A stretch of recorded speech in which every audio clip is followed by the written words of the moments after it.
Isiniwalat ng isang senador na may mga opisyal ng gobyerno na nagpapayo umano sa mga pogo kung paano magtutuloy ng operasyon sa bansa kahit ipinapabana ito ng Pangulo. Sabi pa ng DILG, may mga illegal na pogo at scam hub na nagpapanggap bilang ibang negosyo.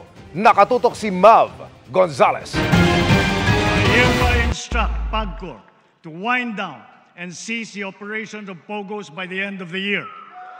Kahit mismong Pangulo na ang nag-utos sa pag-ban ng mga POGO operation sa bansa, sa panibagong isiniwalat ni Senador Risa Hontiveros, sinabi niyang may mga opisyal ng gobyerno umanong nagpapayo sa POGO operators kung paano makapagpatuloy ng operasyon sa bansa. Yung mga sumbong sa amin ay may mga government officials pa na nagpapayo sa kanila ng mga ganon.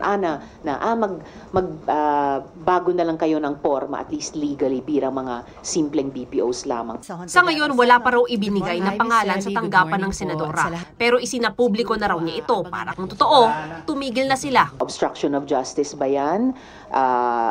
Kung ano man, but siguradong may accountabilities. At kung yung regulators mismo nagpapa-regulatory capture ay sumasaway sa isang ban na inanunsyo ng SONA, sa isang inilabas na EO, in principle sa ilalabas naming batas laban sa POGOs, mas mabigat ang accountability nila.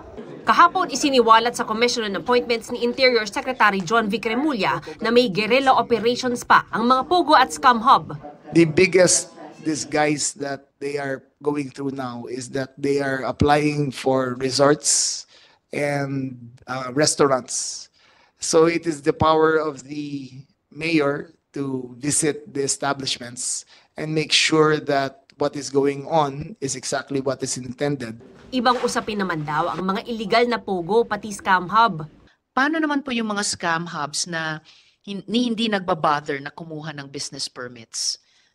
That's a function of intelligence, and that's a function of the special units of the Philippine National Police and the NBI to pursue and to investigate and to prosecute them. Kumbinsido si Hontiveros na may malalaking personalidad pa rin sa POGO gaya nila Alice Go. May big fish pa rin.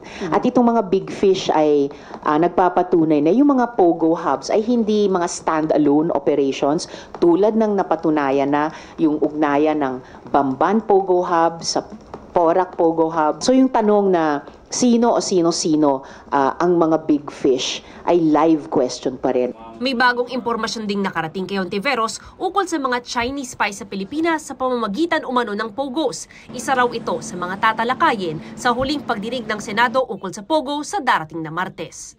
Para sa GMA Integrated News, Mav Gonzales, nakatutok, 24 oras.